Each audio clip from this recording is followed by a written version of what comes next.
Saat ini kita akan membahas satu topik, yaitu bahayakah anak yang suka berkorban? Bagaimana mungkin ada respon otak yang membuat rasa bahagia itu muncul kalau nggak pernah dilatih. Pada saat kita berbuat kebaikan, memang kita perlu seimbangkan antara antara menolong orang lain dan juga dengan naluri untuk bertahan hidup. Shalom pemirsa Hope Channel Indonesia dimanapun Anda berada. Apa kabar Anda? Hari ini kembali kita bertemu dalam program Love Your Child, satu program yang mengajak kita untuk mendidik, untuk mengasihi anak kita, menjadikan generasi yang lebih baik. Saat ini kita akan membahas satu topik, yaitu bahayakah anak yang suka berkorban? Dan saya tidak akan membahas itu sendiri. Pada saat ini kita sudah ada narasumber, yaitu Ibu Helena Valentina yang merupakan seorang psikolog dan juga seorang praktisi pendidikan. Halo Ibu Helena, apa kabar hari ini? Luar biasa. Luar biasa.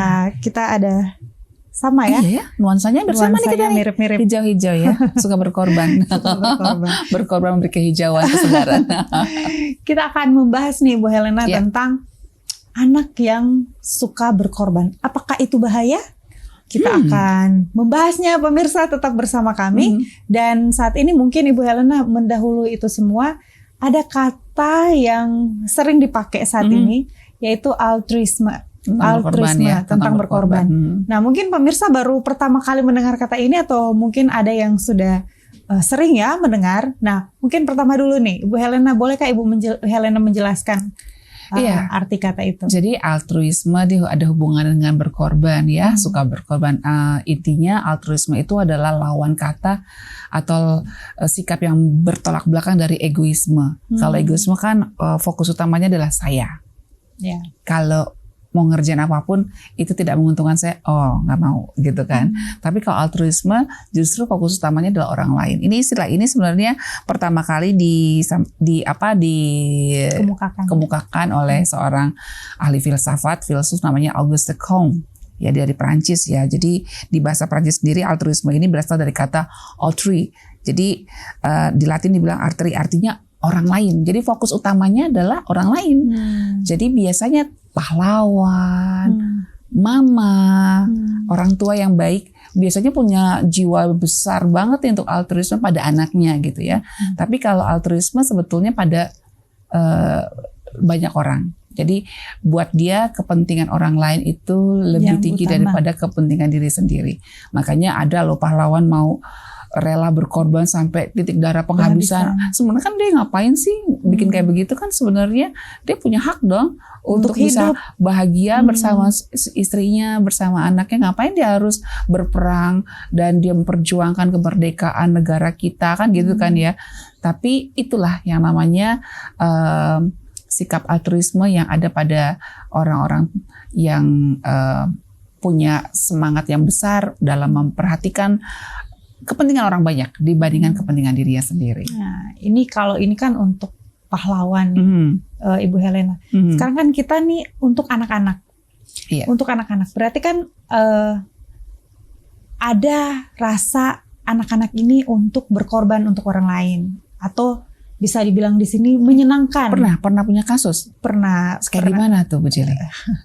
Mungkin punya kasus anak kecil, dia walaupun dikasih lah, misalnya dia dikasih satu makanan, sebenarnya dia cuma punya satu, tapi kalau dia melihat temennya mungkin membutuhkan, dia berikan nih jajannya ini kepada temannya, coklatnya ini kepada temannya, walaupun dia contoh kelaparan nih Bu Helena. Nah, itu misalkan itu apakah tindakan anak kecil ini sama dengan berkorban tadi atau seperti apa kira-kira? Ya, itu bisa salah satu bentuk altruisme barangkali ya, kalau itu tanpa pamrih dan landasannya adalah karena dia ingin menolong orang lain gitu ya, bukan karena ada tanda bintangnya. Bukan karena ada udang di balik batu atau bukan karena diancam, bukan, tapi benar-benar kesadaran dari diri dia sendiri untuk menolong orang lain. Mungkin dia ngeliat, aduh temennya nih kayaknya tuh udah lemes banget ya gitu. Aku sih masih kenyang, tadi pagi kan makannya banyak. Kayaknya ini coklat ini lebih penting buat dia deh daripada buat aku. Nah, kalau seperti itu ya itu altruisme. Tapi kalau misalnya dia ngasih karena diancam sama orang itu, minta mana? Kalau nggak awas lo ya, pukul ya. Atau dia kasih karena abis ini aku mau bilang dong besok dia sama juga gitu ya, bukan ya? Itu bukan tanpa pamrih, tanpa pamrih. Tanpa pamrih. Jadi, wah kita sangat bersyukur ya kalau di sekeliling kita ini ada orang-orang altruis. Orang altruis artinya punya sikap altruisme seperti itu. Biasanya pelayan sosial seperti dokter, guru, apalagi tokoh agama, pendeta dan ya tokoh-tokoh agama lainnya gitu, itu sangat penting tuh punya jiwa altruisme seperti ini. Berarti jiwa-jiwa yang rela berkorban ini atau mementingkan kepentingan orang banyak, kepentingan orang lain dibandingkan dirinya sendiri, ketimbang diri sendiri. Nah itu berarti kalau ada pada anak-anak itu merupakan sesuatu yang positif dong ya Ibu Helena? Sebetulnya, tapi memang ada saatnya kita perlu ajar anak kita untuk tahu batasnya di mana gitu. Jadi, contohnya gini loh, ini udah tahu apa namanya dia tadi pagi nggak sarapan, ya kan? Mamanya udah bilang nih ntar makan kamu ya, dan nanti kan abis itu kamu ada ekskul pulang sore, tolong kamu makan ya. Malah dia kasih ke orang lain kan gitu kan? Sementara dia nggak punya uang saku barangkali, mamanya nggak punya uang untuk uang saku, kan seperti itu menurut saya membahayakan dirinya gitu kan. Nah itu perlu tahu juga batasannya sampai di mana gitu ya kan. Jadi ini sikap yang baik untuk anak kan, untuk melatih dia juga ya. Iya betul. Untuk melatih dia berbuat baik kepada sesama, tetapi di lain pihak juga kita harus tahu nih, kita harus bilang kepada anak kita batasan ini sampai di mana sih. Betul. Itu harus ada sejak awal juga ya. Contoh lagi misalnya anak kita nggak bisa berenang, ya kan?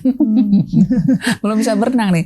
Terus lihat ada waktu dia lewat kolam berenang ada orang tolong temannya tenggelam. Terus dia ikut terjun juga kan konyol, ya kan? Temannya tidak ketolong, dia juga apalagi ya meninggal dua-duanya lah gitu kan. Nah ini juga perlu perlu ditanamkan kepada anak-anak bahwa menolong itu bagus, mulia. Dan itu sangat terpuji dan dia akan banyak dapat keuntungan baik secara fisik. Biasanya orang yang altruis nih umur panjang ya, biasanya lebih sehat karena dia menurut lebih penelitian sehat. Karena Jadi suka memberi. Betul, jadi orang yang suka memberi, orang yang suka berbuat baik biasanya kok kesehatannya lebih baik dibandingkan orang yang pelit dan egois gitu ya, hanya ke dirinya walaupun dia punya banyak harta atau uang, biasanya justru kesehatannya malah kurang baik gitu. Nah, Ibu Helena, jadi ini anak yang punya positive vibes lah bisa dibilang dari kecil, yang suka memberikan, membagi. Nah, ini biasanya terbentuk dilatih atau memang keinginan dari anak itu sendiri? Sebenarnya kalau dari teori psikologi bahwa perilaku seseorang itu ditentukan oleh sekitar ya, oleh lingkungan sekitar dan juga dari kepribadian dia yang diturunkan dari herediternya atau dari ayah dan ibunya ya, tapi itu sedikit sih. Yang paling besar adalah proses belajar dari lingkungan sekitarnya ya, di rumah dan juga di lingkungan. Mungkin kita akan bahas setelah ini. Oke, baik. Pemirsa, kita akan kembali dalam program Love Your Child dan kita masih akan membahas tentang topik kita. Tetaplah bersama kami di Love Your Child.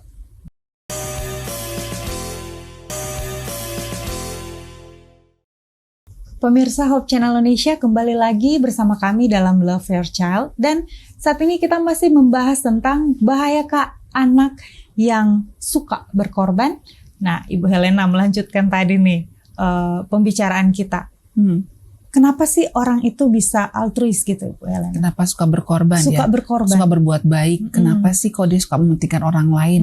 Kenapa orang-orang seni tercipta dengan sendirinya? Atau ada faktor tertentu? Apa dari lahir dia tiba-tiba jadi suka nolong mamanya? Karena kan tidak semua orang yang kita lihat, contoh nih anak-anak. Dari kecil kan kita bisa lihat ada anak yang, kok anaknya ini suka banget gitu menolong. Memberi. Tapi ada anak yang mungkin kita lihat yang agak self-center gitu. Nah, kira-kira kalau untuk Egois, sikap sikap ini sendiri, kira-kira apa sih yang memunculkannya?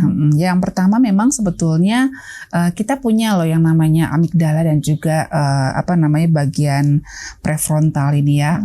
Amigdala prefrontal di sini, daerah dahi sini tuh, di situ tuh sebetulnya ada korteks di mana dia aktif ketika seseorang berbuat baik, ya kan? Jadi kalau dia melakukan perilaku altruisme seperti menolong orang yang susah, orang yang butuh bantuan dan sebagainya. Nah, bagian otak ini bisa memunculkan perasaan senang, ya, euforia dan juga ada rasa bahagia gitu ya. Itu istilahnya namanya helper's high. Jadi helper's high, dan hasil penelitian menunjukkan bahwa ketika seorang berperilaku suka berkorban kayak gitu, itu dia akan merasa pingin mengulangnya lagi, ya kan? Karena ada rasa kesenangan. Sekarang gini kan, kalau misalnya ada tukang minta-minta nih, Pak minta, Pak Dek minta Dek, terus kita punya makanan kita kasih, terima kasih ya Dek. Coba deh dites, saya berapa kali ngetes anak-anak saya gitu ya, saya bawa ke kolong jembatan gitu, kita bawa makanan banyak gitu kan, terus saya mau latih mereka ini, anak saya 2 ini si Golda Ugutin waktu masih kecil, masih kolong jembatan kita lihat, waduh itu kan kamarnya kan cuma dari plastik-plastik loh, terus ada tempat makan dia tuh masaknya dari kaleng biskuit. Dia masak di situ. Jadi anak saya bilang, kasian banget mami. Terus, tapi aku takut dia penculik. Ada mami di sini gitu ya. Udah kasih aja makanannya. Terus waktu mereka kasih, ya terus pas sudah selesai saya bilang, gimana perasaan kamu? Mam senang ya mam, kita bisa bantu dia ya. Bener senang. Iya, cuma deg-degan aja karena tempatnya kok serem ya gitu. Nah jadi memang begitu. Jadi kalau kita melakukan perbuatan baik pada orang lain, tanpa kita sadari itu ada namanya helper's high itu yang muncul membuat kita merasa lebih senang, bahagia, puas seperti itu dan gembira gitu. Ya kan coba deh kalau orang suka dilatih menolong, dia akan suka nolong lagi. Next time menolong lagi, dan saya dulu lihat ketagihan ya. Saya lihat pada anak saya dua orang ini. Kadang-kadang mereka nabung untuk menolong orang lain. Saya bilang, kan kamu juga penting. Mam, aku bisa ambil makanan dari rumah. Tapi mereka kayak gitu. Terus kadang-kadang nih sekarang kuliah nih, udah selesai ujian. Terus saya bilang, kamu kenapa masih di kos? Ada teman aku yang nggak lulus, Mam. Aku mau temenin dia belajar. Ya kan, jadi kalau sudah pernah ngalamin senengnya menolong orang, itu nanti akan muncul dorongan dari dalam, nggak usah disuruh-suruh lagi, muncul sendiri. Dan kadang-kadang kita orang tua suka kewalahan juga, aduh kok kamu jadi berkorban sampai kayak gitu sih, gitu. Ingat lo kesehatan kamu. Iya mami, tenang aja, aku nggak tega lihat dia nggak lulus. Berapa orang yang nggak lulus? Ada berapa orang lah gitu, dan semuanya ditemenin belajar sama anak saya gitu. Iya. Berarti ini Ibu Helena secara tidak langsung, yang pertama kalau dari contoh tadi belajar fisik, respon otak kita membuat seseorang jadi mau melakukannya lagi. Ini mau menolong saya, misal saya mau menolong Jelly ya, ketika saya lakukan saya akan mencoba mengulanginya kembali, gitu. Dan Bu Jelly juga mungkin akan lakukan seperti itu pada yang orang lain. Seperti itu. Jadi itu perlu dilatih juga ya. Nah, tapi memang kan kalau bagaimana mungkin ada respon otak yang membuat rasa bahagia itu muncul kalau nggak pernah dilatih, ya kan? Kalau nggak pernah dilakukan, misalnya menolong oma opa di rumah pada saat opanya mungkin susah jalan, kita latih, nak tolong temenin bantu gitu. Nah, waktu opanya bilang terima kasih ya, itu bikin bahagia gitu. Dan sometimes juga mungkin responnya nggak seperti itu juga ya. Responnya mungkin orang nggak bilang terima kasih, nggak apa. Nah, kita lah yang kasih terima kasih, kita yang kasih apresiasi. Kita yang Mam, mencontohkan. Kok gitu sih, Mam, udah ditolongin malah galak gitu. tenang nak, mungkin dia sedang kesakitan. Kita nggak tahu kan apa yang dalam tubuhnya itu sedang dialami apa gitu ya. Mungkin dia karena kesakitan jadi lupa untuk terima kasih. Tapi mama bangga loh, lihat kamu bisa bantu opa kamu jalan, bantu oma kamu makan. Mama salut sekali. Nah, waktu kita bilang kita bangga dengan perilakunya, itu akan memunculkan rasa bahagia pada anak kita, gitu. Dan itu akan membuat dia tumbuh tuh jiwa altruismenya. Ini Ibu Helena, dari penjelasan tadi, kira-kira ini baik?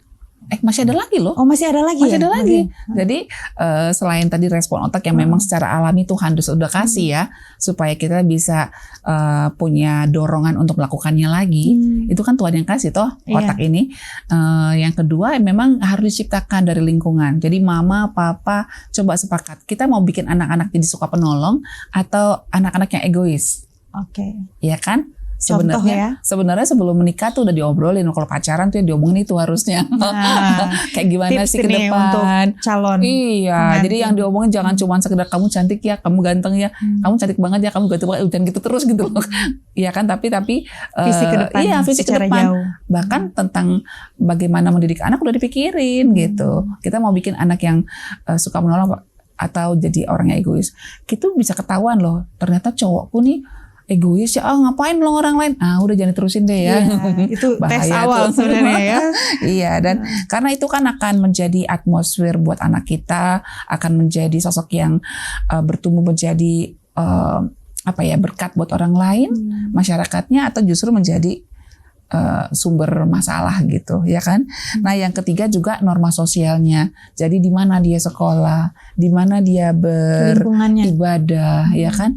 Kadang-kadang ada tempat ibadah yang isinya juga orang-orang yang egois banyak loh. Yang nolong orang. Udahlah, kita sendiri juga kurangan kok, ngapain sih nolong orang? Ada yang kayak gitu.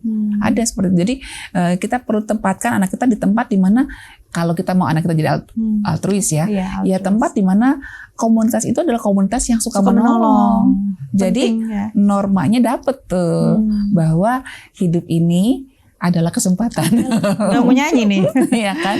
Artinya untuk menjadi berkat bagi orang lain, bukan sekedar untuk memperkaya diri, memuaskan diri gitu, membuat saya tercukupi. Semua fokus ke diri gitu ya. Kan jadi egois. Nanti kalau kita didik anak kita egois, jangan menyesal kalau pada saat kita tua nanti kita juga tidak akan dipikirkan oleh dia. Oke. Luar biasa ya penjelasan dari Ibu Helena. Pemirsa, kita akan kembali dalam Love Your Child. Tetaplah bersama kami.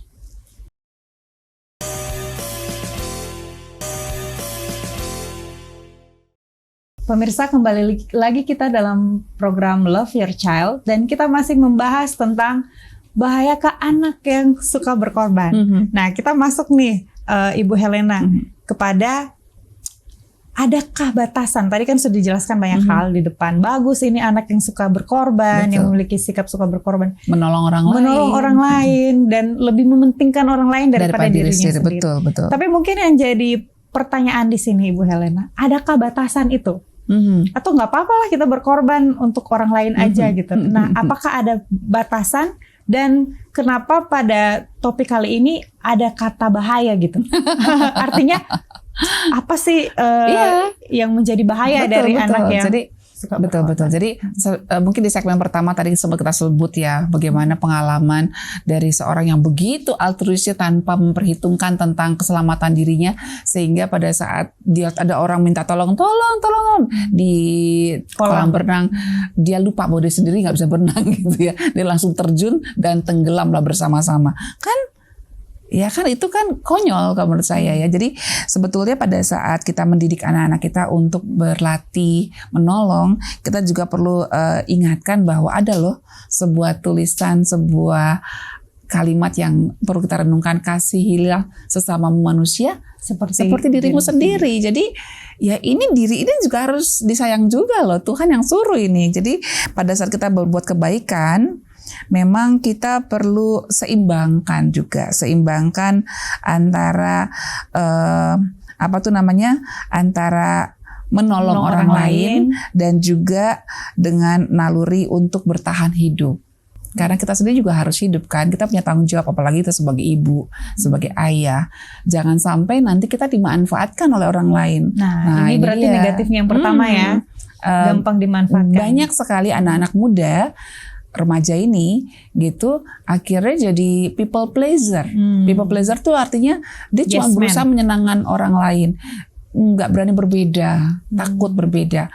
Nih kalau yang gadis-gadis nih akhirnya jadi nurut sama pacarnya suruh apa aja, kalau sudah merengek, ngambek, terus aduh aku menderita loh kalau kamu nggak dateng gitu kan. Padahal kita mau ujian nih, besok kita mau ujian. Dateng. Ya padahal nih cowoknya cuman gitu doang. Bukan sesuatu yang luar biasa, mungkin sekarat atau mungkin nggak ada orang yang mau nganter dia ke rumah sakit, bukan itu, cuma sekedar kangen, tapi merengek-rengek, kasihan ya, akhirnya datang dia, akhirnya hancurlah dia, ujiannya nggak beres, kuliahnya nggak beres, dan bucin lah ya, bisa hubungan dibilang. mereka juga akhirnya nggak bagus juga kan, Iya betul, gitu, betul. tidak menghasilkan sesuatu yang produktif.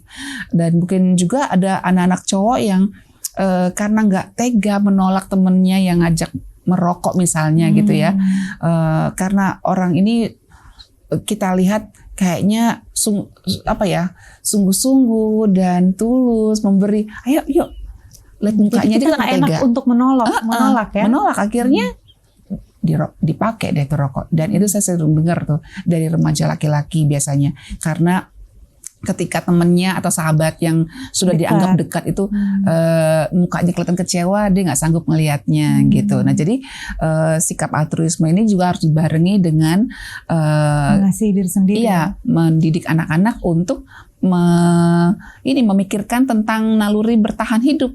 Lah kalau gara-gara kamu kasihan sama orang, akhirnya kamu jadi rusak, jadi penyakitan, kan?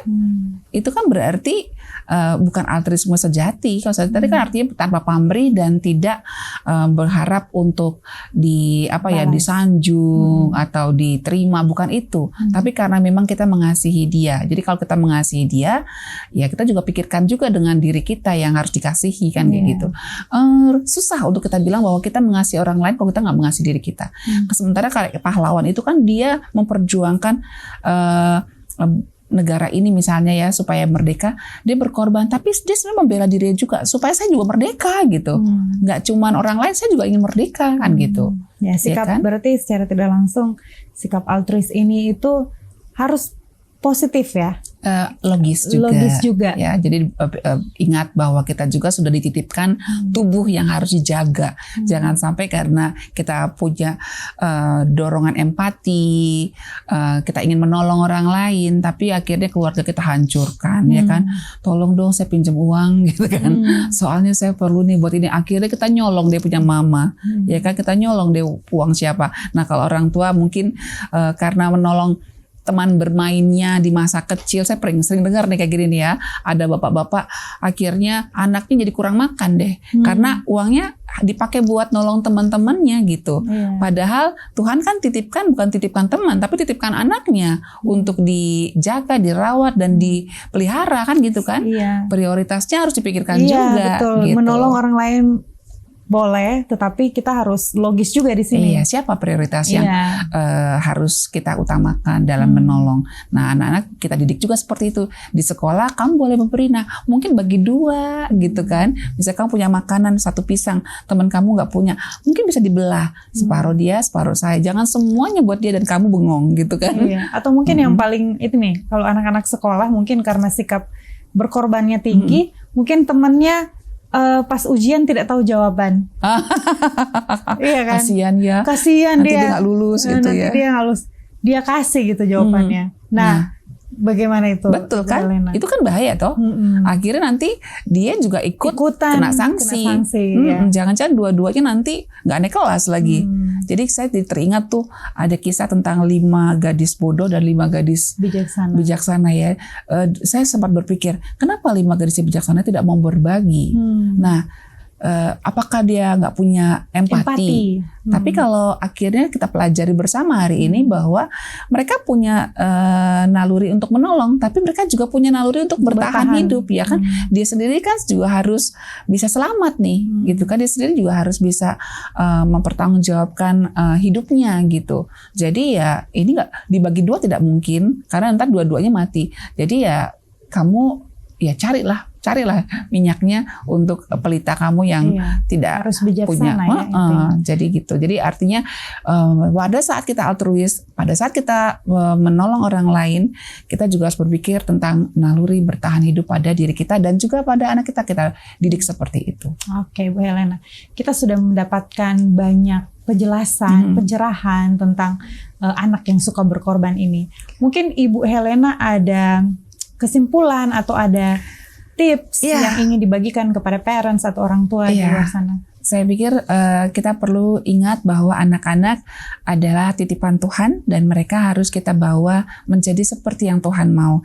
Saya mau kutip satu tulisan dari Filipi 2:3, hendaklah dengan rendah hati yang seorang menganggap yang lain lebih utama dari dirinya sendiri. Namun kita juga harus ingat bahwa kita harus tetap menjaga diri kita agar diri kita pun dapat tetap bisa melayani, tetap bisa bertanggung jawab untuk melanjutkan hidup ini bersama keluarga. Oke, baik. Terima kasih Ibu Helena sudah menjadi narasumber kita pada episode Love Your Child kali ini. Dan terima kasih juga untuk pemirsa yang sudah menyaksikan. Kita akan kembali lagi dalam episode Love Your Child berikutnya. Dan tetaplah didik anak Anda, jadikanlah mereka generasi yang lebih baik. Tuhan Yesus kiranya memberkati.